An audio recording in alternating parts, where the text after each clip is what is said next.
Good morning to all of you. Today we start your new chapter of the 12th standard, that is chemical kinetics.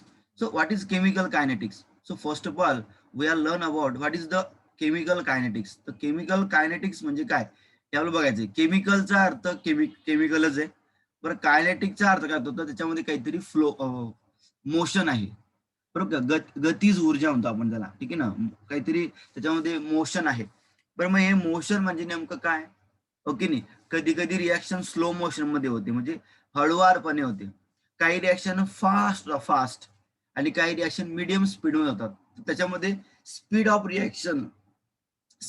Reaction, rate of reaction याचा जो study आहे आपण ज्या केमिस्ट्रीच्या branch मध्ये करतो त्या ब्रांचला आपण म्हणतो बेटा chemical kinetics. So what is chemical kinetics? So first of all we are learn about what is chemical kinetics. So chemical kinetics is a branch of chemical kinetics is the branch of chemistry is the branch of chemistry which deals with which deals with the rate of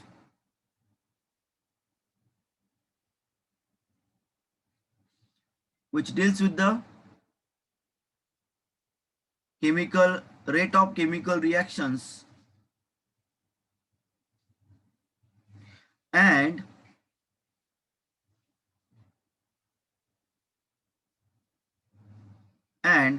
the factors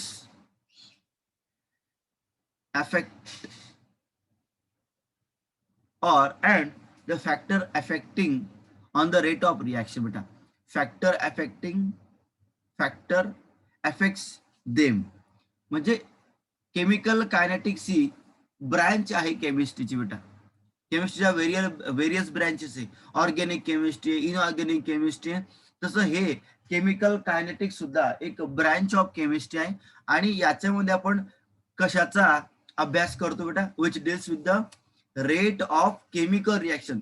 chemical रिॲक्शनचा rate काढण्यासाठी, chemical रिॲक्शनचा speed काढण्यासाठी आणि त्या speed वरती कुठले कुठले factors affected आहे तर त्याचा स्टडी करण्यासाठी आपण केमिकल कायनेटिक्सचा अभ्यास करतो.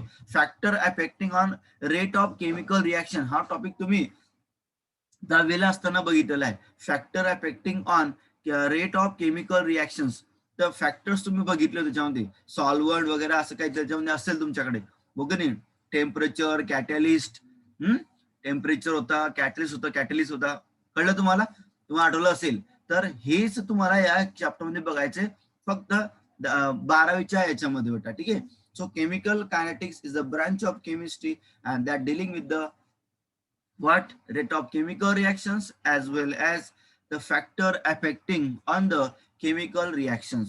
So आता what is the rate of reaction आपण बघणार आता. the rate of reactions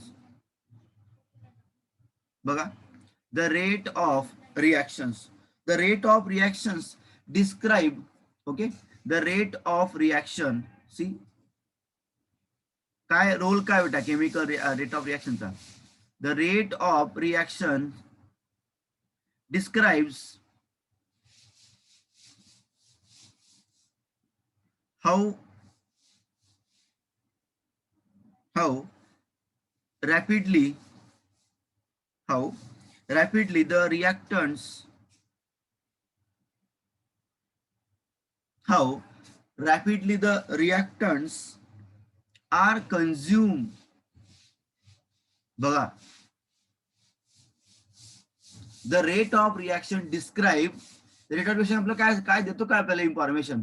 तर rate of reaction describe how rapidly the reactant are consume. तो रिॲक्टंट जो आहे तो कशा प्रकारे कंझ्युम होतो रॅपिडली. अँड or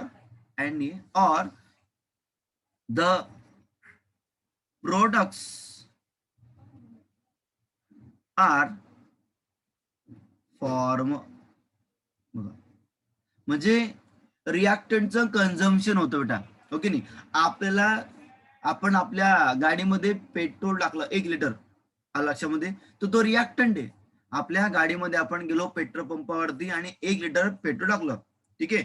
मग त्या 1 लिटरचं आपण जेव्हा गाडी चालू केली आणि आपण थोडासा प्रवास केला, ठीक आहे, त्या गाडीला घेऊन, तर काय झालं, त्याच्यामधलं पेट्रोल काय झालं बेटा, कन्झ्युम झालं, वापरलं गेलं, बरं का.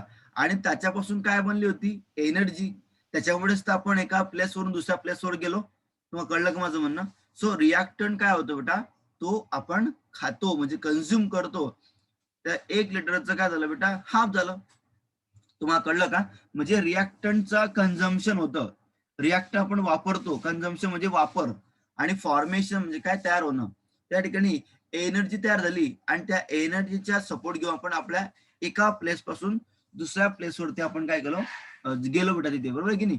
सो या ठिकाणी जो रिॲक्टंट आहे तो कशा प्रकारे रॅपिडली कन्झ्युम झाला आणि कशा प्रकारे त्या ठिकाणी प्रोडक्शन फॉर्म झालं, तर याचा जो डिस्क्रिप्शन आहे, याचं जे पूर्ण माहिती आहे आपल्याला कोण देतं रे, रेट ऑफ रिॲक्शन देतो. आज गाडीनं खूप पेट्रोल खाल्लं असं पण काही काही वेळेला म्हणतात, म्हणजे आपल्या गाडीचा एव्हरेज काय झालेला आहे, यस, एव्हरेज आपल्या गाडीचा काय झाला बेटा, कमी झालेला आहे. म्हणजे average rate of, yes, reaction जास्त झालेला आहे. तो पटकन रिॲक्टंट कन्झ्युम करतो आहे, समजलं ना.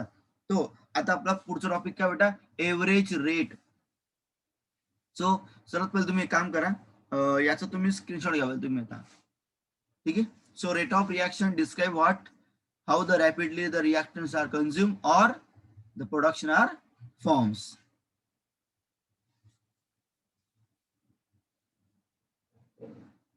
त्याचा घेऊन टाका तुम्ही स्क्रीनशॉट, घेतल्यावर रिप्लाय द्या आणि लगेच घेतला असेल असं, ठीक आहे. आपण चॅप्टर सुरू केलेलं आहे, पाचवं चॅप्टर आहे आपलं टीचिंगसाठी. हा, ऍक्च्युली नंबरिंग मध्ये 6वं चॅप्टर आहे, पण आपण जर बघितला 1, 2, 3, 4 झाले आपले चॅप्टर, आणि हा 5वा टीचिंग करतो मी आता तुम्हाला. घेतला स्क्रीनशॉट? हॅलो, अरे बोलत चला ना. घेतला सर. Very good. अरे वा. आता बघा, आता आपल्याला या ठिकाणी बघायचंय, बोलत चला बोलल्यानंतर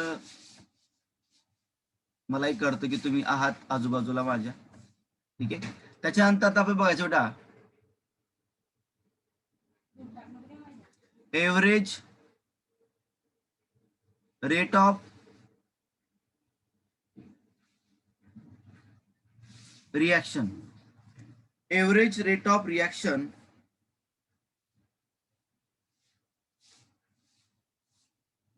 बघा, average rate of reaction, average rate of reaction can be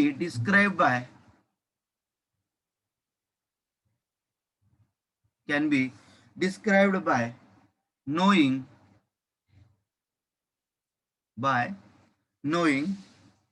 the change in, बघा, the change in concentration, the change in concentration of reactant, by knowing the change in concentration of reactant or product divided by, बघा, the change in concentration of reactant or product divided by time interval, divided by time interval over which the change occur, बघा. जो average rate of reaction बघा, तो कशा प्रकारे आपण describe केला, तो describe by the change in concentration of reactant or the change in concentration of production and divided by time interval over which the change occurs. किती टाइम मध्ये हा चेंज ऑकर झालाय. बरं का, रिॲक्टंटचं कॉन्सन्ट्रेशन बदललं, रिॲक्टंटचं कॉन्सन्ट्रेशन बदललं, प्रोडक्शनचं कॉन्सन्ट्रेशन बदललं, change झालं. मग हे change with respective time, with respective time. तर आपल्याला हे डिस्क्राईब करता येतं बेटा, डिस्क्राईब बाय. आणि हे जर तुम्हाला करता आलं तर तुम्हाला काय माहिती पडतो माहिती का, त्या गाडीचा एव्हरेज, त्या एखाद्या टू व्हीलरचा असेल, फोर व्हीलरचा असेल, तर तुम्हाला एव्हरेज माहिती पडतो. मग जर तुम्हाला एखाद्या गाडीचा जर एव्हरेज जाणून घ्यायचा असेल तर मित्रांनो तुम्हाला त्याचा रिॲक्टंटचा कॉन्सन्ट्रेशनचा चेंज, प्रोडक्शनचा change with respect to time तुम्हाला तो त्या ठिकाणी काढावा लागेल मॅन्युअली. म्हणून ज्या टायमाला कधी गाडी तयार होते टू व्हीलर किंवा फोर व्हीलर, तेव्हा तिचा एव्हरेज काढताना या कॉन्सन्ट्रेशनचा स्टडी केला जातो विथ टाइम, विथ टाइम. समजलं का. आणि मग त्याच्यानुसार त्याचा एव्हरेज ठरतो बेटा. सो या हे जे तुम्हाला लिहून दिलंय मी, हे एक फॉर्म्युलाच आहे बरं का. तर average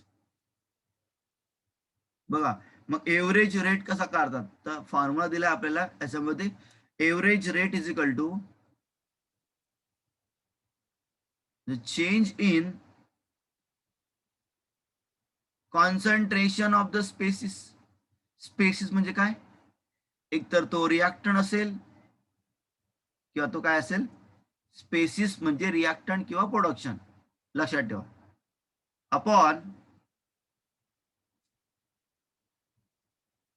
upon change in time, upon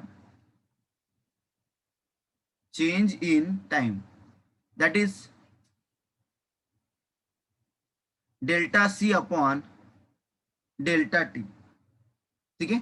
तर एव्हरेज रेट ऑफ रिॲक्शन, जे रेट ऑफ एव्हरेज जे बेटा ते कसं काढतात रे, the change in concentration of reactant और the change in concentration of production divided by time interval over which the change occur. Change in concentration of species म्हणजेच त्या ठिकाणी रिॲक्टंट किंवा प्रोडक्शन, आणि with respect to the change in time. समजलं ना. So delta C by delta T, average rate is equal to delta C by delta T, लक्षात ठेवा. So आता जर आपण या ठिकाणी एक्झाम्पल त्या ठिकाणी घेतलं बाळा, तर त्या एक्झाम्पल वरती आपल्याला परत त्या ठिकाणी करायचंय. तर सगळ्यात पहिले तुम्ही एक काम करा, आपल्याला एव्हरेज रेट त्या ठिकाणी लिहायचंच आहे. तत्पूर्वी तुम्ही काम करा, याचा तुम्ही घ्या बरं स्क्रीनशॉट पहिले. तर सिंपल आहे, वरती कॉन्सन्ट्रेशन घ्यायचं रिॲक्टंटचं किंवा प्रोडक्शनचं, आणि खालती असेल change in time, that is delta T. सांगतो कसं लिहायचं ते. चला पहिले एक काम करा, तुम्ही याचा घेऊन टाका तुम्ही स्क्रीनशॉट. ठीक आहे, घेतला का याचा स्क्रीनशॉट.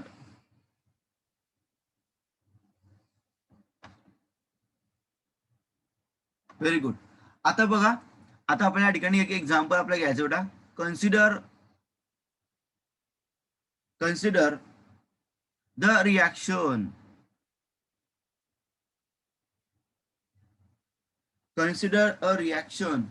कशी reaction, simple reaction, A gives B, A gives B. मग आता याच्यामध्ये इन विच आपल्याला दिसतंय ते, इन विच ए इज, कोण आहे ए, तर ए हा रिॲक्टंट आहे. बरं, मग हा रिॲक्टंट काय होतो बेटा, यस तो होतोय consume. A is reactant, A is reactant, that's why A is consume. and B is form or produce. ठीक आहे बेटा, ए इज प्रोड्यूस. लक्ष, दोघांमध्ये लक्ष दे बरं का. ए कोण आहे दादा याच्यामध्ये, बेटा ए रिॲक्टंट आहे, बेटा ए रिॲक्टंट आहे. आणि बी कोण आहे दादा, यस या ठिकाणी ए रिॲक्टंट आहे, बी प्रोडक्ट आहे. आणि याच्यामध्ये या रिॲक्शन मध्ये ए काय होतोय, A is consume and B is produce. लक्षात ठेव. मग आता याच्या बेसवरती आपल्याला जर ए काढायचा असेल, ए चा रेट काढायचा असेल, तर तो कन्झम्पशन वाला असणार आहे. मग आता बघा, एव्हरेज रेट ऑफ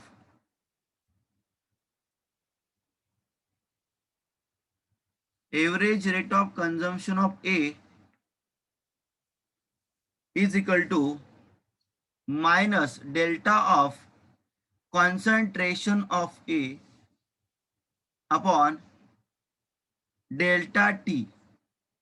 बघा, the average rate of consumption of A is equal to minus delta of concentration of A upon delta T. त्याच्यानंतर एव्हरेज बघा, आता मी तुम्हाला सांगतो, तुम्हाला एक मिनिट थांबा फक्त. तर एव्हरेज रेट ऑफ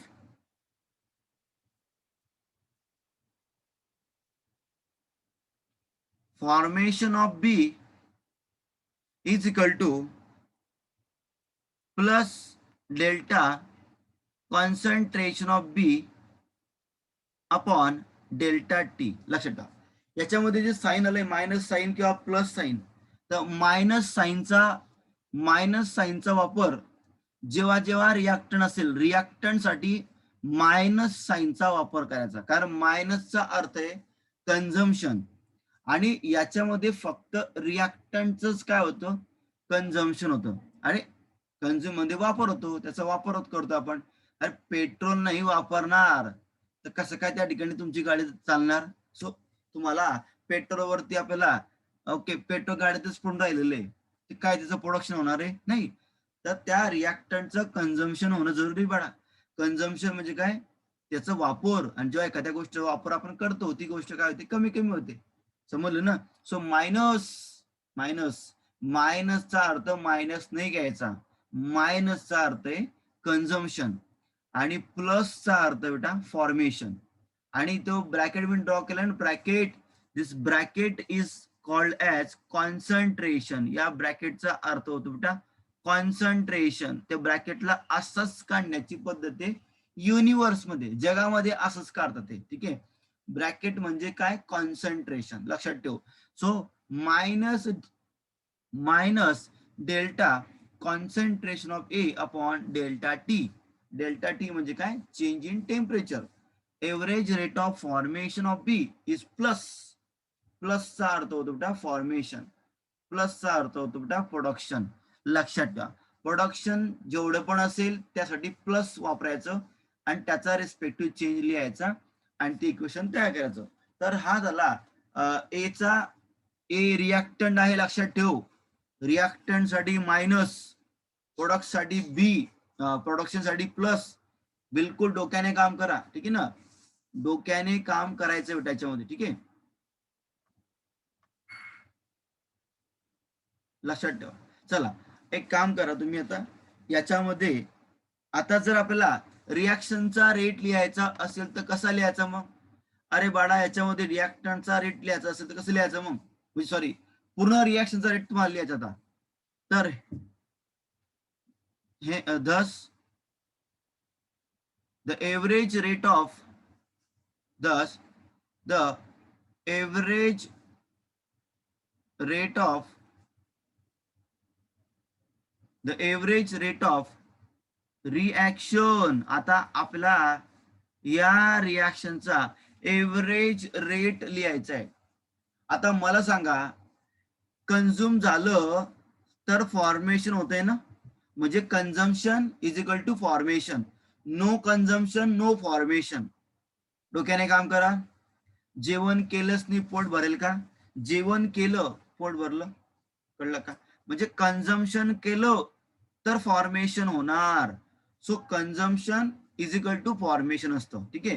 कन्झम्पशन झालंच नाही, फॉर्मेशन होणारच नाही. आपल्या गाडीमधलं पेट्रोल आपण वापरलंच नाही, आपली गाडी जिथे आहे तिथेच राहील. समजलं ना? So average rate of reaction म्हणजेच काय असतो, या दोघं रेटचं इक्वलिटी असते बेटा. सो दोघं रेट इक्वल आहे, म्हणून या ठिकाणी काय आलं बेटा, मग the average rate of chemical reaction is equal to minus delta minus delta concentration of A upon delta T is equal to also plus delta of concentration of B upon delta T. So average जो निघतो बेटा तो दोघांचा सारखा असतो, फक्त एक change consumption वाला आहे आणि एक चेंज फॉर्मेशन. किती कन्झ्युम झालं तितकंच फॉर्म येईल, ठीक आहे ना, जास्त काही फॉर्म होणार नाही, समजून घ्या, लक्षात ठेवा बेटा. So the dimension of the, आता याचं आपण या ठिकाणी बघितलं बेटा, जर एव्हरेज रेटचं आपण डायमेन्शन बघितलं, dimension of rates are concentration divided by time. So that is the unit of, बघा रे, the unit of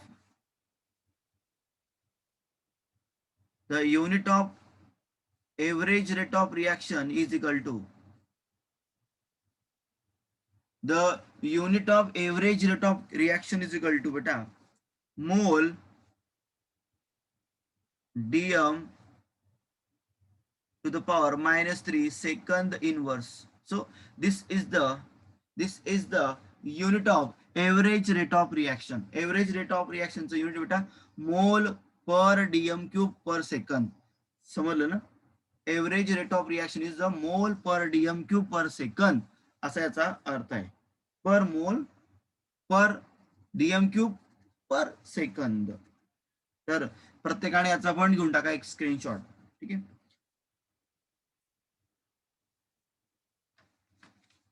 हे जर तुमचं एक एक्झाम्पल घेतलं आपण, याच्यामध्ये आपण असंच एक एक्झाम्पल अजून घेऊ शकतो, ठीक आहे.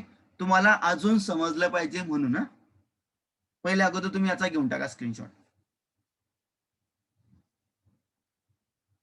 ओके, घेतला प्रत्येकाने, बोलत चल बेटा, व्हेरी गुड. आता बघा, आता आपण याला काय करू, आता व्हॅनिश करू आपण, ठीक आहे.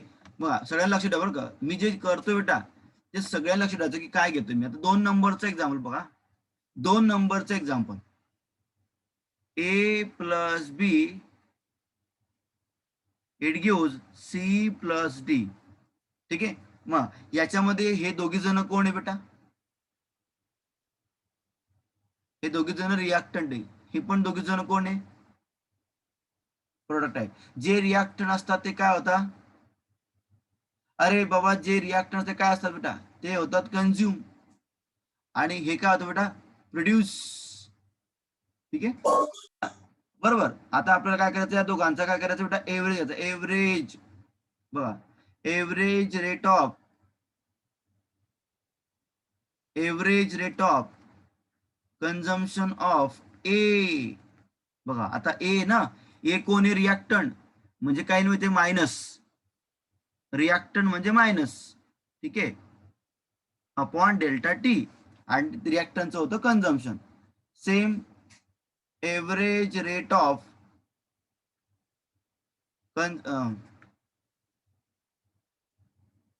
कन्झम्पशन ऑफ, आता काय येईल बेटा, बी. बी पण रिॲक्टंटच आहे, रिॲक्टंट आहे का, minus concentration of B, delta of concentration of B upon delta T. आता जो आपण प्रोडक्शन कडे, एव्हरेज रेट ऑफ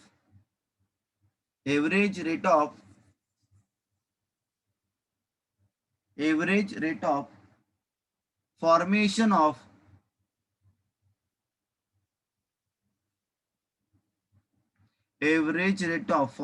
ऑफ आता प्रोडक्शन, सी प्रोडक्शन म्हणजे काय, yes, plus concentration of D, delta of concentration C upon delta T, आणि average rate of, आता शेवटचा production, formation of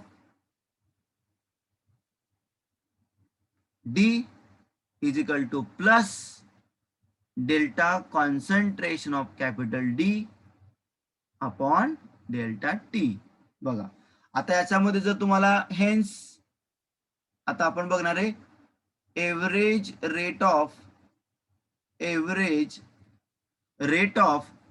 reaction, average rate of reaction is equal to, या सगळ्यांचं equality बेटा, या सगळ्यांचं equality. So minus of concentration of A upon delta T is equal to minus of concentration of B upon delta T plus delta concentration of C upon delta t is equal to also plus because production delta of concentration of D upon delta T.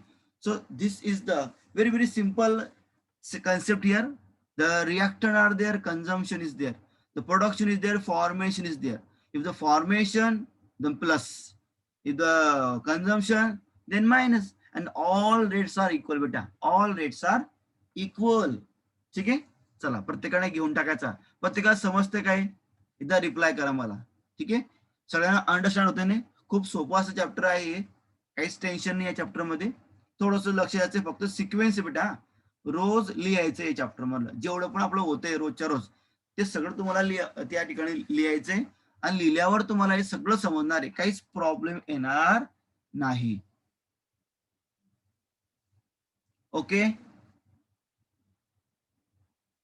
चला समजलं प्रत्येकाला मग हे बोलत चला. समजलं का बरं सांगा मला पहिले. अगोदर एखाद्याने माईक ओपन करा, फक्त बोला की सर समजलं, बस.